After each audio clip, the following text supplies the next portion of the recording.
Rais wa shirikisho la soka duniani Gianni Infantino amesisitiza wazi kuwa timu ya taifa ya Irani itashiriki kikamilifu katika mashindano ya kombe la dunia mwaka 2026 na pia itacheza baadhi ya mechi zake ndani ya Marekani licha ya mvutano mkubwa wa kisiasa unaoendelea kati ya nchi hiyo na mataifa ya Maghreb.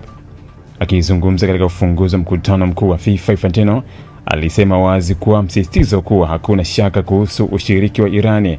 Alieleza dhamira yake kuu ya soka ni kuunganisha watu wa mataifa, si kuyagawa. Alisema, nianze kwa kusema wazi kabisa, Irani itashiriki kombe la dunia mwaka 2026 na itacheza mechi zake nchini Marekani. Sababu ni rahisi sana, tunapaswa kuunganisha dunia. Hilo ni jukumu langu na jukumu letu sote. Kauli hiyo imekuja wakati kukiwa na hali ya sintofahamu baada ya ujumbe wa Irani kushindwa kushiriki mkutano huo wa FIFA. Viongozi wa shirikisho la soka la Irani, akiwemo rais wake Mehdi Taj, walikuwa wanatarajiwa kuhudhuria mkutano huo uliofanyika nchini Canada, lakini walizuiliwa kuingia nchini humo walipowasili katika uwanja wa ndege wa Toronto.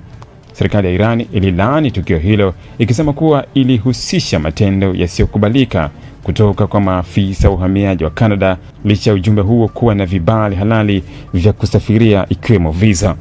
Kwa mujibu wa taarifa kutoka chanzo kilichofahamu tukio hilo kwa karibu, baadhi ya wajumbe wawili walipewa nafasi ya kuingia nchini humo, lakini waliamua kutohudhuria mkutano huo kabisa baada ya mwanachama mmoja wa ujumbe wao kunyima ruhusa ya kuingia.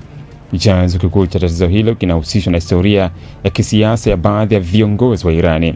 Mehdi Taj aliwahi kuwa mwanachama wa IRGC, taasisi ya kijeshi yenye ushawishi mkubwa nchini Irani.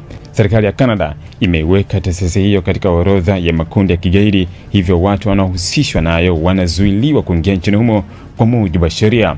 Maafisa wa Canada walieleza kuwa maamuzi ya kuruhusu au kukataa mtu kuingia nchini hufanywa kwa kuzingatia kila mtu mmoja kulingana na historia yake.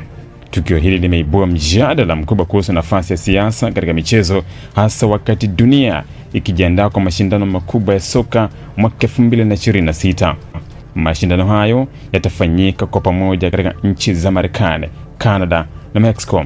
Hata hivyo, mvutano uliopo kati ya Irani na baadhi ya nchi hizo, hasa Marekani, unaendelea kuibua maswali kuhusu jinsi ushiriki wa Irani utakavyotekelezwa kwa vitendo.